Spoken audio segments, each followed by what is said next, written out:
belle ville. Connais-tu ma belle ville qui se mire au clair de l'eau? Connais-tu ma ville de 15 millions de courageux, hommes, femmes, jeunes et enfants, débordant d'optimisme et de créativité? Connais-tu ma belle ville, la ville de la rumba, celle de Papa Wemba et Fally Ipupa? Ville sportive de Mwadi et Ndaye, terre d'histoire et des légendes. Oui, ma belle ville, celle des sapeurs, des ambianceurs et des 1000 saveurs. Sous le drapeau s'entonnent les hymnes d'espoir. Ma belle ville, bienvenue dans ma belle ville. Kinshasa, la plus grande ville francophone, accueille les 9e Jeux de la francophonie.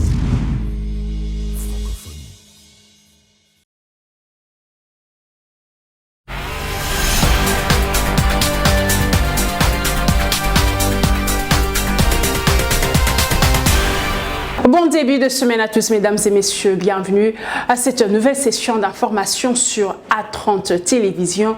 Les titres d'abord. Les enseignants de la République démocratique du Congo ont désormais une police d'assurance qui permet de suivre les mouvements relatifs au traitement financier. Il s'agit de l'outil numérique de suivi de l'effectivité de la paie des enseignants, logiciel officiellement lancé ce lundi à Kinshasa. Le Parlement appuie les efforts des guerres dans la province de l'Ituri à travers une contribution financière considérable. L'enveloppe a été remise au gouverneur de l'Ituri, Luboyaka Chamadjoni. La Commission électorale nationale indépendante rejette la proposition de l'opposition pour un nouvel audit du fichier électoral. Pour la CENI, il s'agit d'une démarche illogique sans une justification solide. Voilà tout pour le titre. Bienvenue à tous. Bonsoir. La République démocratique du Congo, désormais dotée d'un outil numérique de suivi de l'effectivité de la paie des enseignants sur terrain. Une initiative du ministère de l'Enseignement primaire, secondaire et technique à travers la DINACOP, la Direction nationale de contrôle de la préparation de la paie et de la maîtrise des effectifs des enseignants. C'est le Premier ministre Jean-Michel Sama-Lukonde qui a présidé la cérémonie. Suivez.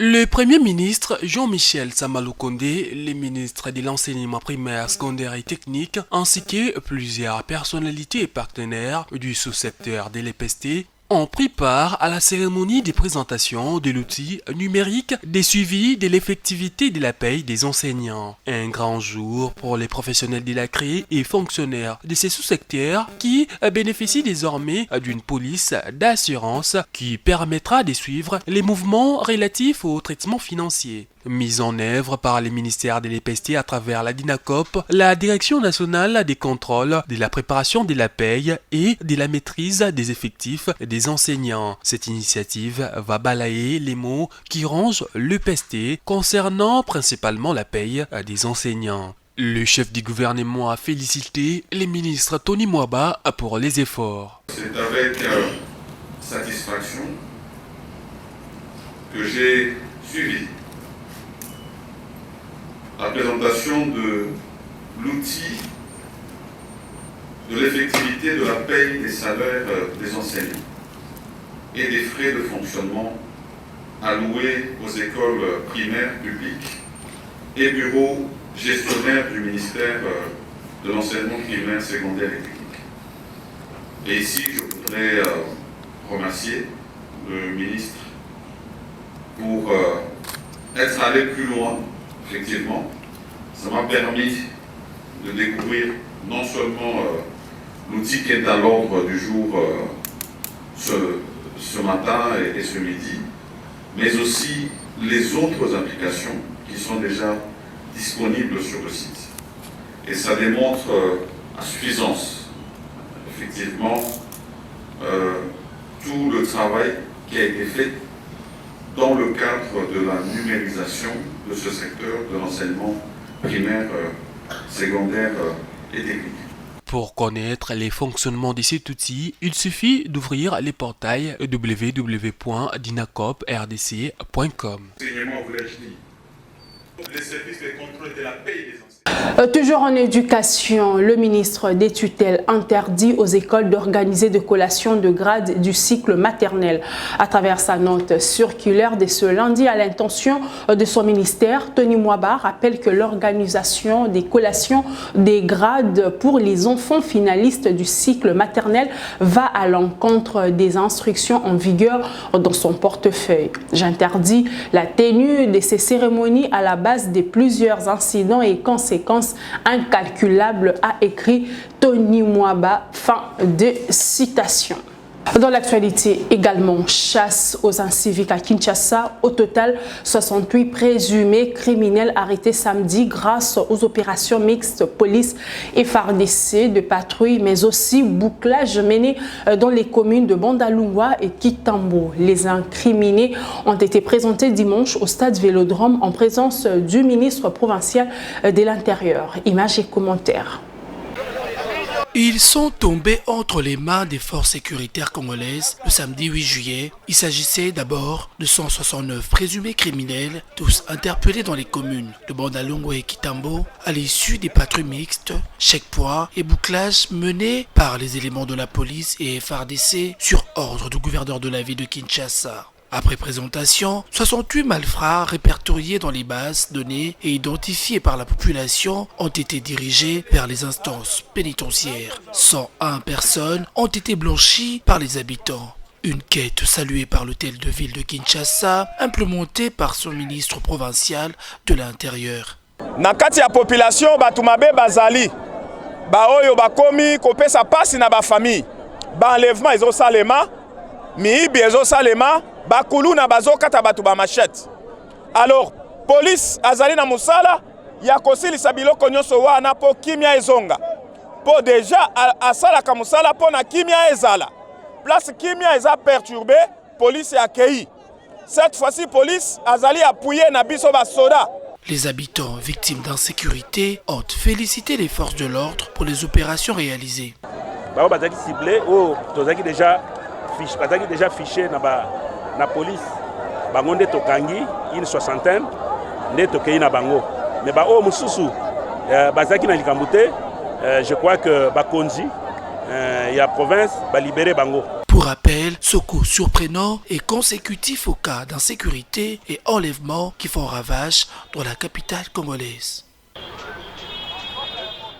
Dans la province du Kasaï oriental, la cité d'Itekemena, c'est la nouvelle cité d'espoir qui verra le jour prochainement dans le territoire de Lupata Pala. Vaste d'une étendue de 1300 hectares, la cité d'Itekemena cite de nombreux sièges des institutions politico-administratives de cette province est un projet réalisé, un projet dont la première pierre a été posée par le gouverneur de la province samedi dernier dans la périphérie de Mbujimaï. Depuis son avènement à la tête du Kasaï oriental, le gouverneur Patrick Mathias Kabeyama Tchabidi a redonné l'espoir à la population est-kassaïenne. C'est d'ailleurs dans cette optique qu'il a prôné dans sa politique la reconstruction de la province avec la contribution de toutes les classes de la population. Ce samedi 8 juillet, le gouverneur Patrick Mathias Kabeyama Tchabidi a posé la première pierre pour la construction de la cité d'Itekemena, située à cheval de la commune de Bipemba et le village de Benantumba, territoire de Lupatapata. Sur les lieux, plusieurs centaines de jeunes et vieux, femmes et hommes sont venus célébrer l'ouverture d'une nouvelle page de l'histoire du Kasaï oriental.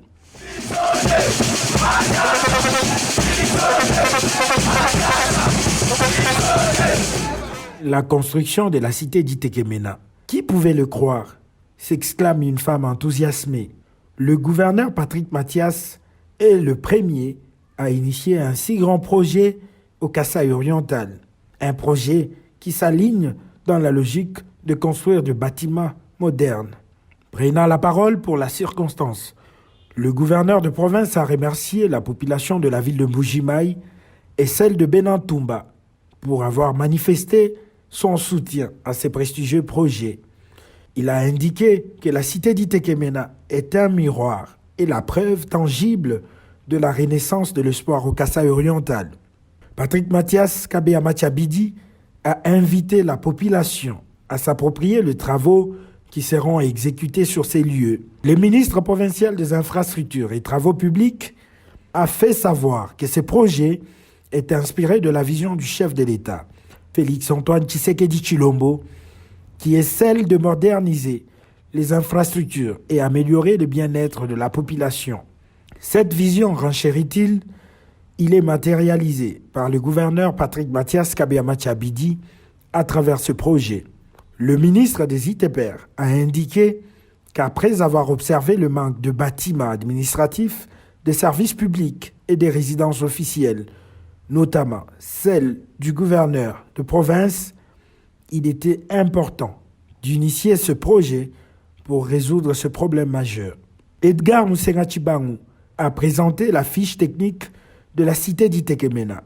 Il a fait savoir que celle-ci s'étend sur 1300 hectares, répartis en 8 zones, notamment la zone administrative qui va abriter le gouvernorat de province, l'Assemblée provinciale. Je le disais dans les titres, le gouverneur militaire de la province de l'Ituri, le lieutenant-général Luboya Kachama, a reçu ce lundi la somme de 100 000 $ américains, fonds débloqués par le Parlement en guise de soutien au FARDC et au Front. L'enveloppe a été remise par le caucus de parlementaires de l'Ituri. Reportage. C'est un soutien de plus et un confort moral au FARDC engagé au front dans les provinces de l'Ituri et du Nord Kivu, qui mènent un combat acharné contre les groupes armés locaux et étrangers à l'est de la RDC, dont l'objectif est le rétablissement de la paix. Le représentant du peuple engagé et soucieux d'accompagner le FARDC jusqu'à la victoire finale contre les forces négatives ont remis officiellement ce lundi 10 juillet 2023 une bagatelle somme de 100 000 $ américains au gouverneur militaire et commandant des opérations en Ituri à travers les caucus de parlementaires de cette province au nom du président de l'Assemblée nationale. Nous étions aussi mandatés par l'Assemblée nationale pour venir déposer la contribution de l'Assemblée nationale à l'ordre de 100 000 $ pour soutenir les militaires qui sont en train de se battre contre les groupes armés locaux et les groupes armés étrangers, les ADF. Cette dotation s'inscrit dans le cadre de la mobilisation générale lancée par le chef de l'État Félix-Antoine Tshisekedi Tshilombo et saluée par le lieutenant-général Luboya Kachama Johnny. Nous avons eu 100 000 $ du Parlement et les 100 000 $ dont une partie sera remise au commandant région pour l'achat des vivres de nos militaires qui sont dans les opérations. Et vraiment nous tenons à remercier le président Mbosso. Vraiment merci de tout cœur et vraiment il va voir le travail que nos hommes sont en train de faire sur terrain. Par ailleurs, l'honorable Jean-Claude Traza se félicite de l'amélioration de la situation sécuritaire et de l'élan du développement enregistré sous l'état de siège. Nous saluons les efforts du gouverneur dans cet aspect infrastructure dans la ville. Sur les plans sécuritaires, il y a une évolution positive. C'est comme ça que nous avons demandé au gouverneur de maintenir cet élan sur les plans sécuritaires. Dans l'actualité également, la plénière de la Commission électorale nationale indépendante trouve ainsi illogique d'entreprendre un autre audit externe du fichier électoral sans une justification solide. Enfin, de diligenter une nouvelle mission d'audit externe du fichier électoral risquerait d'éloigner la CENI de ses priorités courantes et prochaines qui se focalisent sur les étapes devant conduire à l'organisation effective et dans le délai de scrutin du 20 décembre 2023. À l'Union pour la démocratie et le progrès social, son secrétaire général adjoint en charge de questions politiques et administratives sensibilise à plus d'adhésion au processus électoral. En mission à Bukavu, dans la province du Sud Kivu, Deo Bizibu a affirmé que son parti est prêt à affronter les élections de décembre. Il a dit lors de son meeting à la place de l'Indépendance. Reportage. La place de l'indépendance de Bukavu bondée du monde lors du meeting tenu par le secrétaire général adjoint de l'Union pour la démocratie et le progrès social en charge de questions politiques et administratives. Sur place, en fils du terroir, Deo Bizibu a été chaleureusement accueilli par les militants de son parti et autres sympathisants. Le secrétaire général adjoint du parti présidentiel a vanté les actions du chef de l'État pour l'intérêt de la population. Diobi Zibou a souligné que Félix Tshisekedi reste respectueux de la question comme quoi la tenue des élections dans le délai est garantie. Le message essentiel, c'est de dire au peuple congolais du Sud-Kivu qu'ils ne suivent pas les bruits de ceux-là qui ont beaucoup compté sur le glissement. Ceux-là qui n'ont pas prévu, qui ont pensé que l'élection n'aurait pas lieu, qui ont compté sur des négociations et des glissements. J'insiste, Félix Antoine Tshisekedi reste fidèle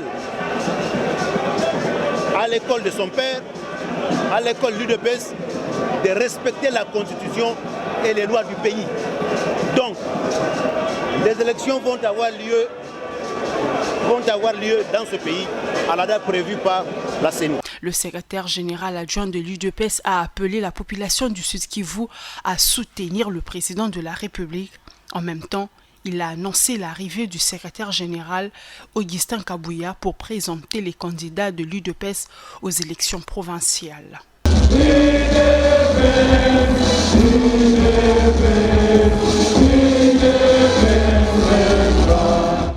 Le patriotisme et toutes les valeurs qu'il incarne a fait l'objet d'une campagne de sensibilisation de Pona Congo, un réseau de mouvements associatifs. La campagne faite à travers une marche organisée dans les rues de Kinshasa à l'intention des Kinois et Kinoises. Suivez. Une marche à valeur d'une campagne de sensibilisation dans les artères de Kinshasa. Point de départ, l'avenue Père Boka à la hauteur du CEPAS dans la commune de la Gombe et point de chute, le rond-point Magasin dans la commune de Kitambo. À l'ordre du jour de cette marche doublée d'une campagne de sensibilisation, la connaissance du patriotisme et l'amour de la RDC. En fait, un patriotisme et toutes les valeurs qu'il incarne pour le développement de notre pays et qui nécessite l'implication de tous les compatriotes congolais et d'ailleurs. Nous, les jeunes, nous devons d'abord avoir la conscience sur tout ce qui se passe dans la société. Pour premièrement que nous puissions nous positionner face à ce qu'on peut apporter comme apport de façon positive pour l'évolution de notre environnement. D'abord, j'aimerais éveiller le jeune, la jeunesse congolaise à la prise de conscience de nos actes et de tout ce qui peut nous arriver. Pour une campagne de sensibilisation, les organisateurs l'ont voulu dans un contact direct. D'une part, les personnes sensibilisées et de l'autre, les sensibilisateurs porteurs d'un message particulier. C'est un message de responsabilité. C'est un message d'engagement. Il faut que le Congolais comprenne qu'il est l'acteur principal de son destin. Le devenir collectif du Congo dépend de l'engagement individuel. Congo est Bongate, le Congo ne va pas changer parce que les Américains agissent, parce que les Belges ou les Chinois agissent. C'est parce que les Congolais agissent. S'il y a certains qui disent que le problème du Congo, c'est les Congolais, nous sommes convaincus que la solution du Congo, c'est aussi l'homme congolais. Le réseau Pona Congo compte étendre à longueur cette campagne jusqu'au point de quadriller l'ensemble du territoire national.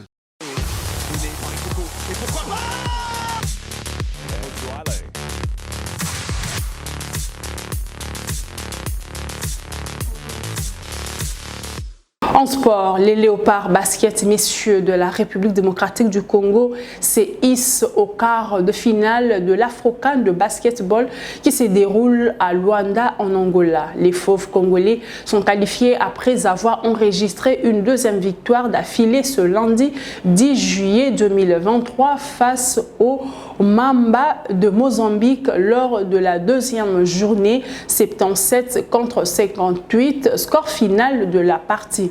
Du côté de la RDC, Roli Fula s'est distingué pendant la rencontre avec 23 points inscrits, 4 rebonds et 5 passes décisives. Le gymnase jumelé construit au stade des Martyrs est enfin prêt pour le 9e jeu de la francophonie. L'ouvrage a accueilli dimanche les matchs test des baskets féminins.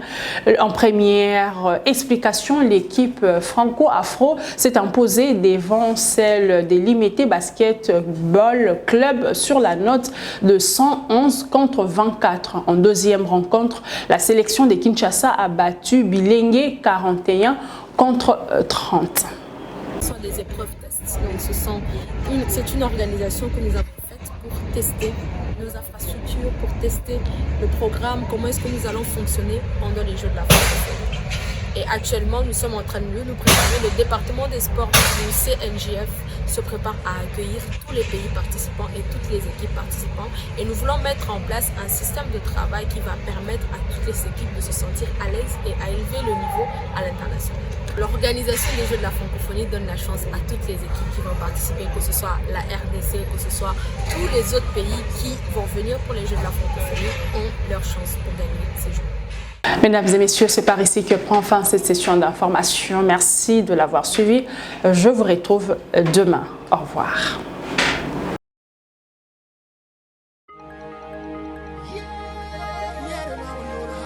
Bienvenue à Kinshasa, capitale de la République démocratique du Congo, qui dans quelques jours va abriter le 9e jeu de la francophonie. Une première pour la RDC. Au total, plus de 4000 sportifs et artistes sont attendus en RDC pour participer à ces jeux. Nous allons à la découverte de quelques sites retenus pour la partie culturelle. Il y a le Musée national, l'Académie des Beaux-Arts, l'échangeur de métiers, mais aussi et surtout la Halle de la Gombe, véritable carrefour d'actualité culturelle dans notre ville-province de Kinshasa. Pour parler de ce concours création numérique, un concept tout à fait nouveau, nous allons nous entretenir avec le responsable de cette discipline, M. Narcisse Lutumba. Narcisse Lutumba, bonjour. Bonjour. Merci d'être avec nous ici à la Halle de la Gombe. C'est au lieu de prestige, de tout ce qui est culturel en RDC. De quoi s'agit-il en fait? La création numérique, d'abord en tant que discipline, a été introduite pour la première fois lors de la 7e édition à Nice, en France. Donc ça fait déjà 3 éditions que ça existe comme discipline parmi les 11 disciplines du côté culturel. C'est une discipline qui consiste à la création ou au montage des images auxquelles il faut associer un son ou des sons. Et les deux doivent constituer une seule œuvre dans laquelle nous trouvons une égale importance entre l'image et les sons. Et il y a un message particulier par rapport à ces concepts. Ça peut répondre à une thématique. Que vous allez mettre sur place, ou bien c'est à l'artiste lui-même d'imaginer? L'artiste peut se choisir une thématique. Il est libre, oui. Un concours aussi peut fixer une thématique. Ok. Donc l'artiste peut s'inspirer et puis voilà, répondre à cette thématique-là. Ah, ok, d'accord. La création numérique, c'est une discipline qui exige la projection. La projection exige une salle assez sombre.